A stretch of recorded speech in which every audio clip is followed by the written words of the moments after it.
Assalamu alaikum everyone. Today our topic is sales tax, and I'm Mohammad Asudullah, scholar of PhD Business Management, CA Part qualified. Let's start our today's topic. In introduction, I would like to say that जो sales tax act है, it is imposed in 1990 and approved at 1990. इसमें बताया गया है कि that is an act to consolidate and amend the law relating to the levy of a tax on the sale, importation, exportation, production, manufacture or consumption of goods. ये जो tax actually पूरा act है ये है sales पे, import पे, export पे, production पे, जो मैन्युफैक्चरिंग कर रहे हैं गुड्स का और जो कंजम्पशन कर रहे हैं वो उनके हिसाब से ये एक्ट बताता है कि कौन कौन सेल्स टैक्स पे कर रहे हैं और सबमिट करवा रहे हैं. तो इसमें और बताया गया सेकंड पैराग्राफ में बताया कि sales tax is not only leviable on the sales of good. ये कंफर्म क्लैरिफाई कर दिया गया इस एक्ट में. शुरू में इंट्रोडक्शन में बता रहे हैं कि sales tax is not only imposed on the sales of goods, but it is also imposed on import, export, production, manufacturing, consumption. तो start करने से पहले Sales Tax Act 1990, it is essential to learn about the basic terminologies of this act. So let's move on. सबसे पहली बात कि इसकी applicability क्या है हमारे सेल्स टैक्स 1990 एक्ट की. तो according to article 1 section 2 constitution बोलता है कि ये प्रोविंस ऑफ बलूचिस्तान, खैबर पख्तूनख्वा, पंजाब, सिंध और इसके अलावा आपका इस्लामाबाद कैपिटल में जो कि फेडरल कैपिटल है आपका, इसके अलावा federally administrated tribal areas. Tribal areas हमारे बहुत से हैं, कुछ फेडरली एडमिनिस्ट्रेटेड हैं, कुछ फेडरली एडमिनिस्ट्रेटेड नहीं हैं. तो जो फेडरली एडमिनिस्ट्रेटेड ट्राइबल एरियाज हैं वहां पे ये लागू होगा.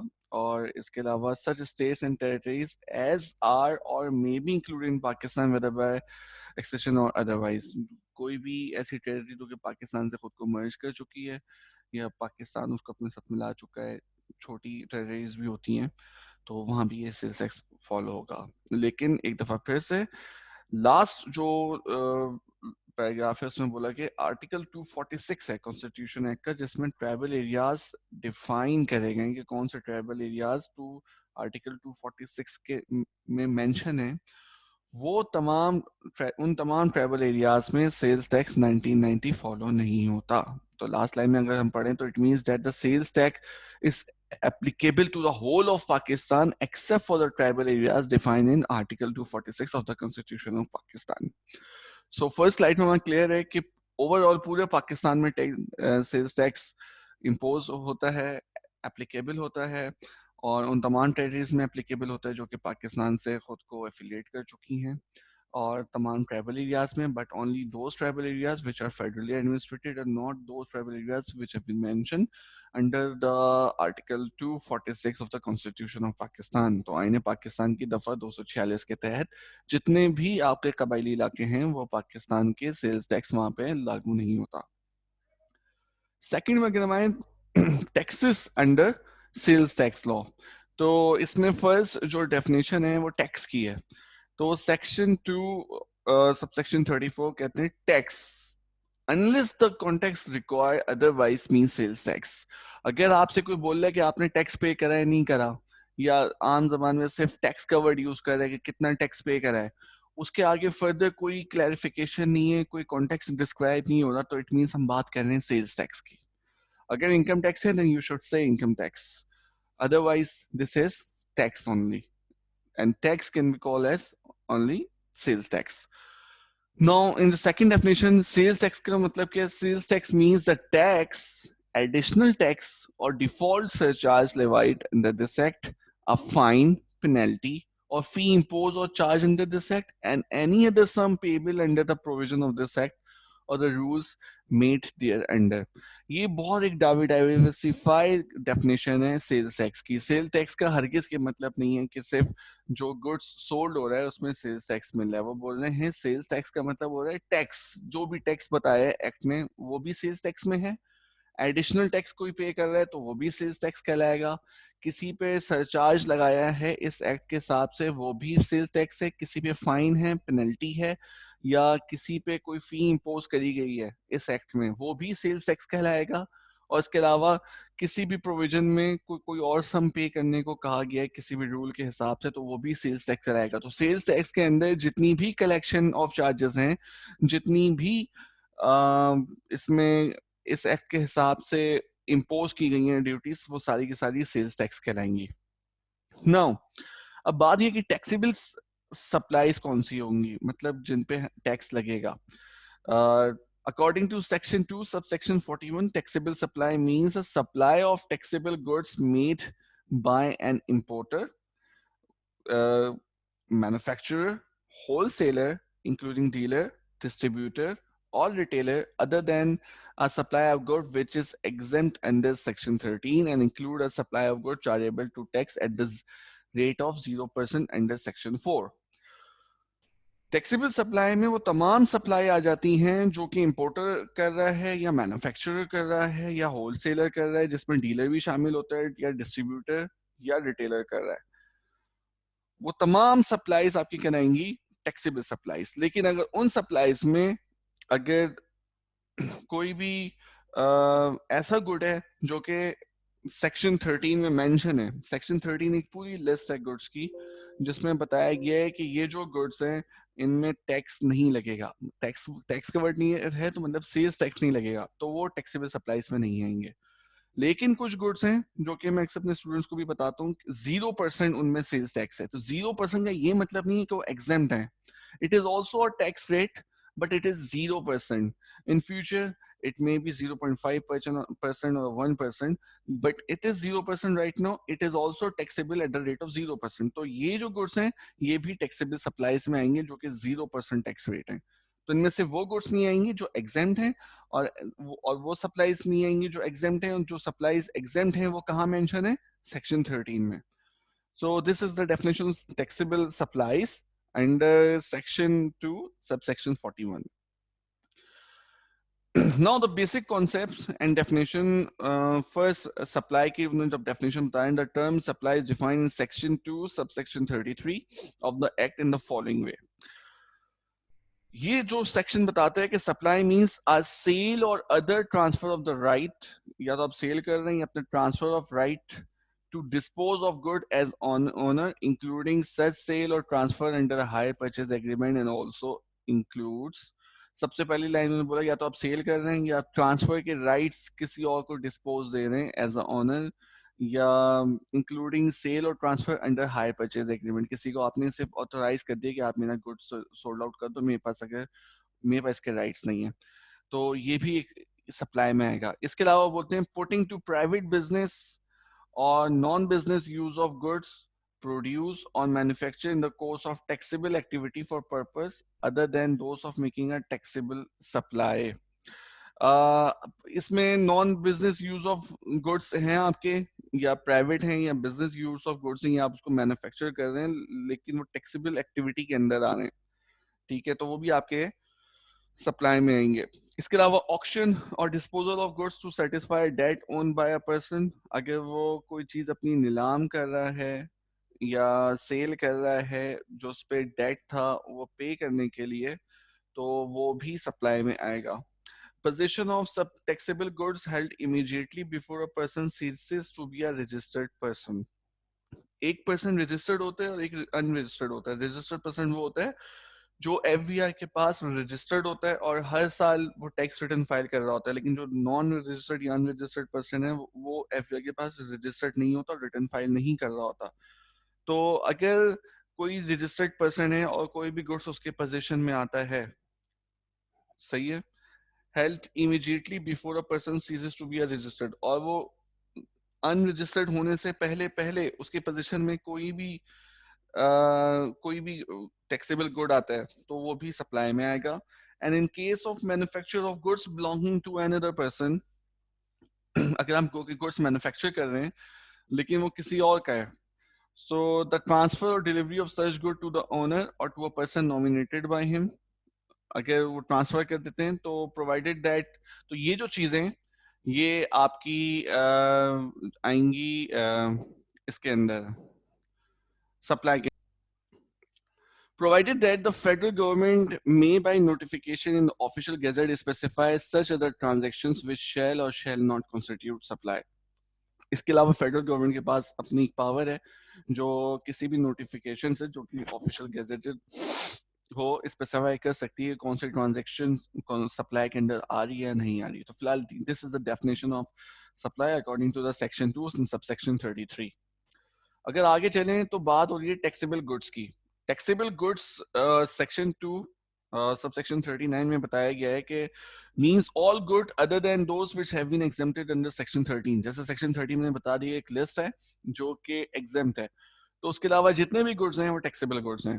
The term goods is elaborated in section 2 subsection 12 of the act in the following way. इसके अलावा जो गुड्स की डेफिनेशन है उसको सेक्शन 2 एंड सबसेक्शन 12 में फर्दर ब्रीफली डिफाइन किया गया है, जिसमें वो कहते हैं कि goods include every kind of movable property other than actionable claims, money, stock, shares and securities.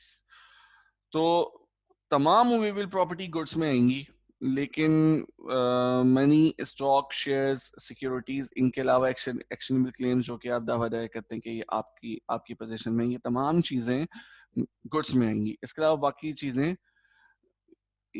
Goods में नहीं आएंगी। मतलब ये मनी, स्टॉक और शेयर, सिक्योरिटीज के अलावा तमाम चीजें आपकी गुड्स में काउंट हो रही हैं। सेकंड आपकी एग्जेम्प्ट सप्लाईज। एग्जेम्प्ट सप्लाईज हमें अब तक पता हो गया होगा।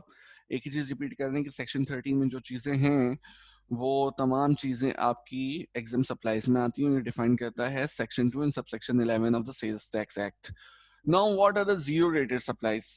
According to section 2 and subsection 48, zero rated supplies आपकी वो सप्लाईज हैं जो कि टैक्सेबल हैं लेकिन 0% पे, मतलब आप उस पर 0% टैक्स दे रहे हैं। एक चीज होती है एग्जेम्प्ट और एक चीज होती है 0%, दोनों में डिफरेंस है। एग्जेम्प्ट वो एग्जेम्प्ट है, बट अगर टैक्सेबल है तो 0% it self is a rate of tax. तो इसमें आपने उसको 0% करा है, आपने ये बताया हुआ है कि इट इज टैक्सेबल, तो उसकी जो इनकम है वो टैक्सेबल इनकम में शो होगी, लेकिन जो एग्जेम्प्ट है उसकी इनकम टैक्सेबल इनकम में शो नहीं होगी। So zero rated supplies are those which are charged to tax at the rate of 0% under section 4. अब बात करते हैं रजिस्टर्ड पर्सन की। Registered person according to section 2 and subsection 25 mean the person who is registered or is liable to be registered under this act, provided that a person liable to be registered but not registered under this act shall not be entitled to any benefit available to a registered person under any of the provisions of this act or the rules made there under. तो वो तमाम लोग जो कि first of all registered हैं according to section 2 subsection 25, they are called as a registered person, and all those who are liable to be registered according to this act. But अगर कुछ लोग ऐसे हैं जो कि लायबल हैं रजिस्ट्रेशन के लिए लेकिन वो रजिस्ट्रेशन नहीं करा रहे, तो कुछ बेनिफिट्स गवर्नमेंट देती है अपने रजिस्टर्ड पर्सन को। तो वो जो बेनिफिट रजिस्टर्ड पर्सन को मिलेगा वो अनरजिस्टर्ड पर्सन को नहीं मिलेगा। Although they are liable to registered and they can be called as a registered person according to section 2 and subsection 25, but they will not avail those benefits until unless they will be registered. Now the person according to section 2 and 21, person means any individual, कोई भी individual है, कोई भी company है जो कि और association of person है जो कि पाकिस्तान में बनी है या पाकिस्तान से बाहर, federal government, provincial government, local authority और फॉरेन गवर्नमेंट, ये तमाम चीजें आपकी लाइक पब्लिक इंटरनेशनल ऑर्गेनाइजेशन, ये तमाम आपकी पर्सन की डेफिनेशन के अंदर आती हैं। ओके, टैक्स पीरियड की बात करते हैं। According to section 2 and subsection 43 means a period of 1 month और such other period as a federal government may be notification official gazette specify. Income tax पे जब हम पढ़ते हैं तो इनकम टैक्स में आपका जो टैक्स पीरियड है वो 1 year का होता है, ठीक है। नॉर्मली आपका 1 जुलाई से 30 जून होता है, लेकिन यहाँ पे आपका जो टैक्स पीरियड है वो 1 month का है। तो इट मींस आपको हर महीने की रिटर्न फाइल करनी है जितना आपने टैक्स कलेक्शन करा है सेल्स टैक्स का। ड्यू डेट क्या होती है? In relation to the furnishing of a return means the 15th day of the month following the end of the tax period or such other date as the board may by notification official gazette specify, and different dates may be specified for furnishing of different parts or annexes of the return.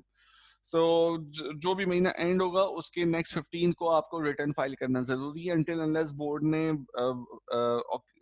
Official gazette officer के पास जाके कोई notification के through या इसके अलावा government ने कोई और नोटिफिकेशन दिया हुआ है, उस हिसाब से डेट्स चेंज भी हो सकती हैं. Now, provincial sales tax, according to Section 222A, means tax levied under the provincial laws or law relating to Islamabad capital territory declared by the federal government through notification in the official gazette to be provincial sales tax for the purpose of input tax. तो कोई भी provincial law या law के जरिए जो कि Islamabad capital territory में है, जिसमें फेडरल गवर्नमेंट नोटिफिकेशन के जरिए बता सकती है कि ये आपका प्रोविंशियल टैक्स है for the purpose of input tax. Input tax क्या है वो नेक्स्ट वीडियो में देखेंगे. Now, normal rate of sales tax. Normal rate of sales tax क्या है आपका 17% है.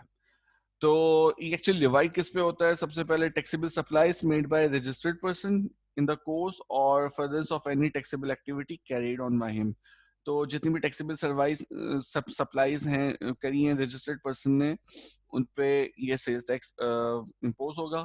इसके अलावा कोई भी गुड्स अगर इंपोर्ट हुए हैं पाकिस्तान में कहीं भी, irrespective of the financial destination, Karachi से खैबर तक कहीं भी इंपोर्ट करें तो उस पर आपको सेल्स टैक्स देना है. So, where the sales tax supplies are made to a person who has not obtained registration number, they shall be charged, levied, and paid a further tax at the rate of 2% of the value in addition to the normal tax of 17%. तो जो लोग registered नहीं है, जिनका registration number नहीं है sales tax का, वो 2% एडिशन सेल्स टैक्स पे करेंगे 17% के अलावा. जो रजिस्ट्रेशन पर्सन है वो सिर्फ 17% टैक्स पे करेंगे.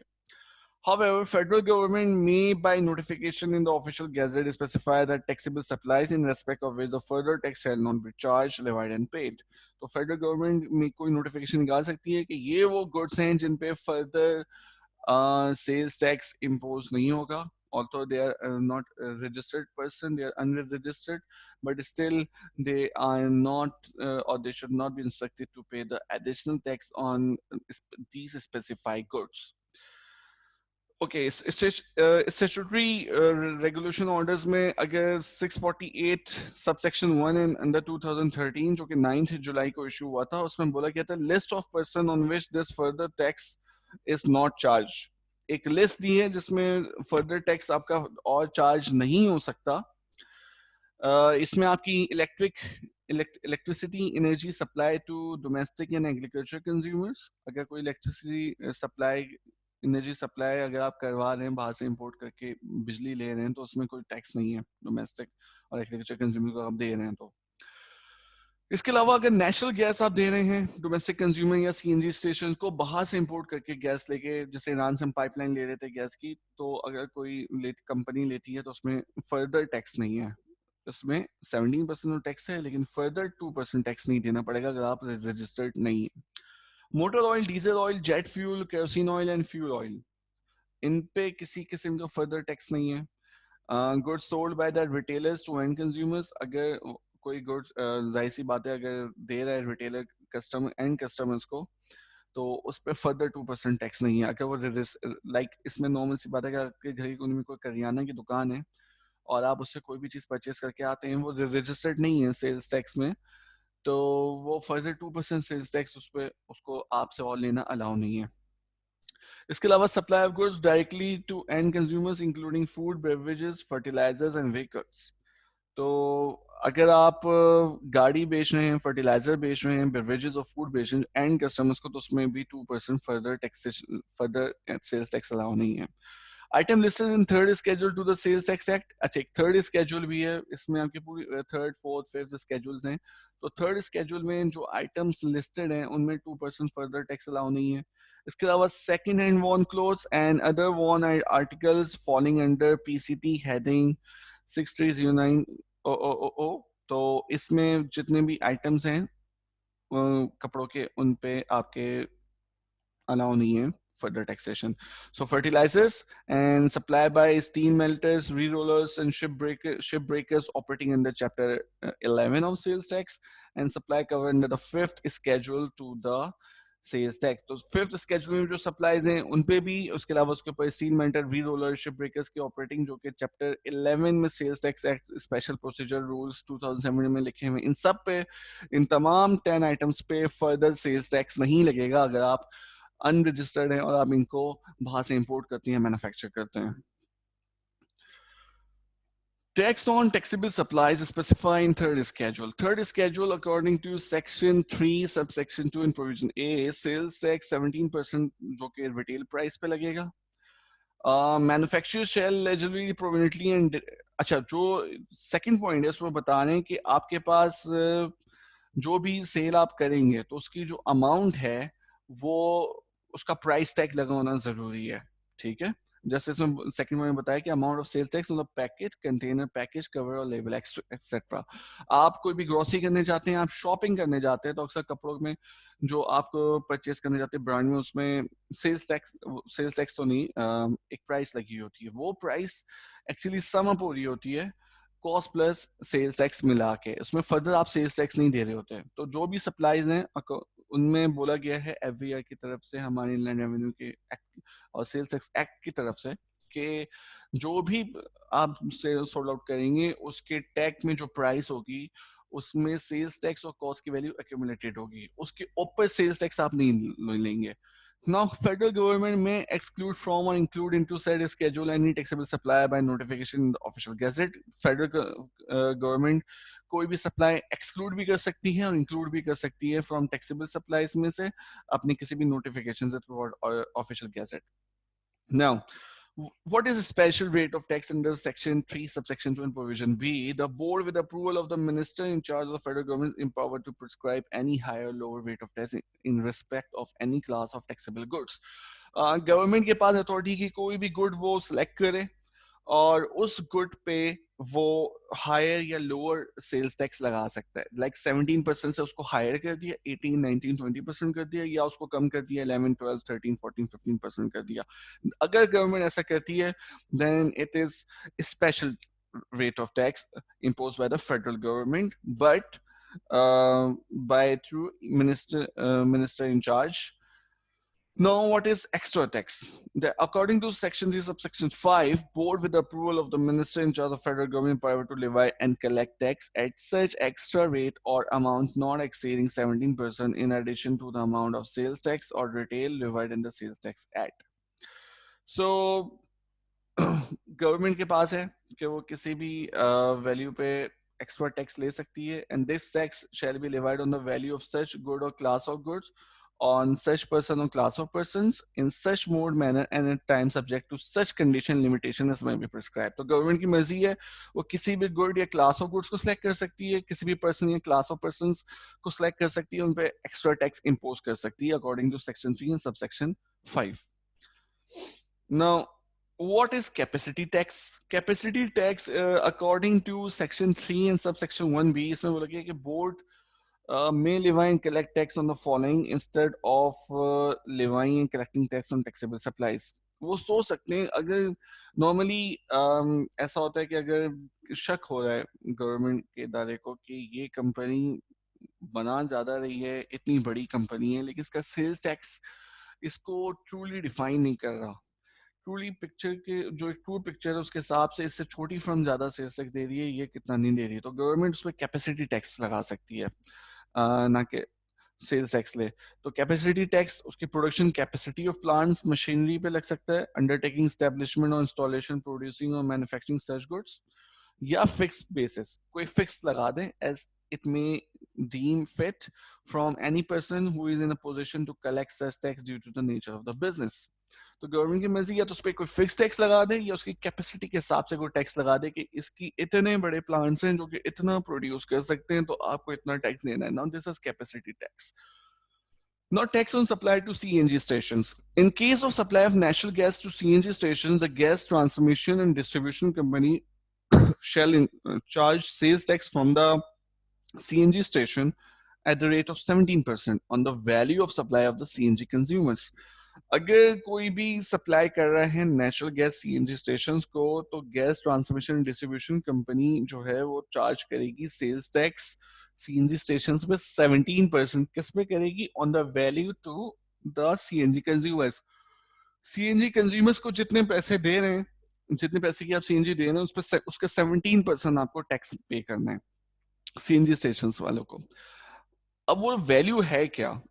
Value for the purpose of levy of sales tax shall include price of natural gas, वो नेचुरल गैस की प्राइस जितनी आपने एंड कंज्यूमर को दी है, चार्जेस, उसके अलावा अगर कोई और चार्जेस हैं, रेंट्स, कमीशन, इसके अलावा रेंट कमीशंस भी हैं, and all local provisional and federal duties and taxes, वो तमाम टैक्सेस मिला के जो टोटल वैल्यू बनेगी उस पर आपका सेल्स टैक्स का चार्ज लगेगा, but excluding the amount of sales tax. उसमें सेल्स टैक्स की अमाउंट ऐड नहीं करेंगे क्योंकि आप सेल्स टैक्स उसमें उसकी वैल्यू पे कैलकुलेट करके निकालेंगे कि कितना है, तो उसको वापस ऐड नहीं कर देंगे उसमें।